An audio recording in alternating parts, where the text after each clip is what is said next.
Now we are joined by Mr. Arun Leslie John, Chief Market Analyst at Century Financial. Good morning, Mr. Arun. Happy to have you back. Good morning. Let's start with these expectations about 2023 and some positivity, bearishness, in contrast with 2022. According to you, what's your opinion in terms of markets and stock markets? Will we see a recovery since the first 2 quarters or maybe not?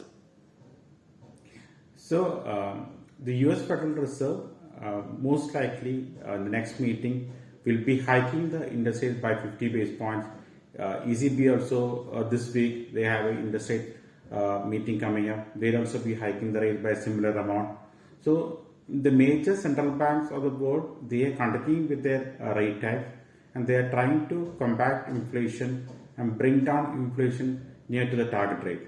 Historically, what we have seen is that it's a recession that brings down inflation. Many studies have pointed out that on an average, an inflation will come down to 2% if the recession lasts for maybe 3 or 4 quarters.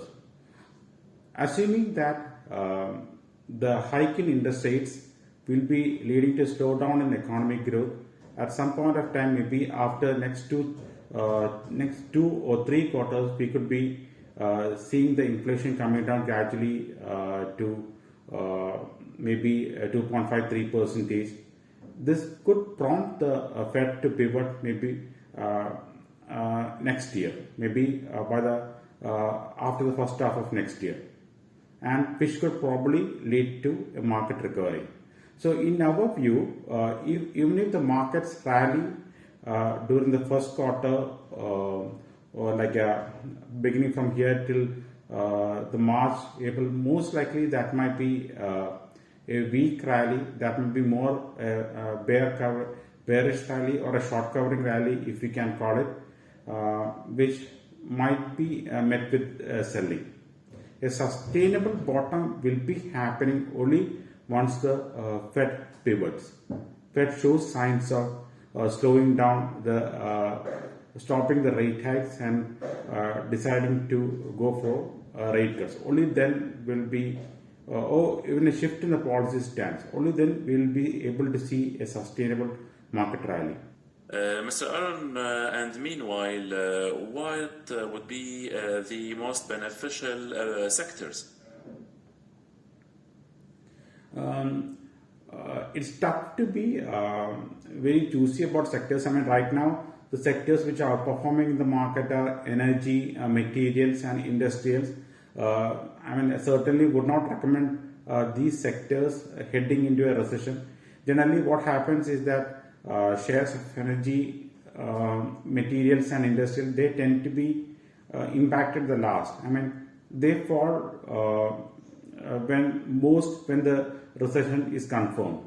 So, better avoid cyclical sectors. For the moment, from a tactical positioning point of view, would recommend investors to hold on to defensive names, maybe consumer staples, healthcare, or utilities. So, as and when there are indications of a Fed pivot happening, would recommend investors to rotate to slightly more aggressive names on the technology or the large cap names, like for example Google, Microsoft, or the large cap names in the beginning. Only if the Fed pivot is confirmed. Sorry for interruption, Mr. Arun. And the Fed, if it still keeps this policy of hiking rates, what will be the peak after which the interest rates will come down again? Will it still depend only on inflation rates, or maybe there are other measures to take into consideration, like labor market? So the Fed is primarily concerned about inflation at this point of time. So inflation will be the yardstick by which we can measure the Fed aggressiveness or Fed dovishness. So the Fed terminal rate, by the way, is expected to be near 5%. It doesn't mean that once the terminal rate of 5% is reached, Fed will automatically be cutting or reducing the rates. That is certainly not going to be the case. If the inflation continues to remain high, the Fed will be staying at the terminal rate for a longer period than expected. So, inflation is a major variable. If there are signs that inflation is coming down, is on a sustainable downward path, then the Fed might considering a pivot. Thank you very much, Mr. Arun Leslie John, Chief Market Analyst at Century Financial. You joined us from Dubai. Thank you, and until next time. Welcome, sure.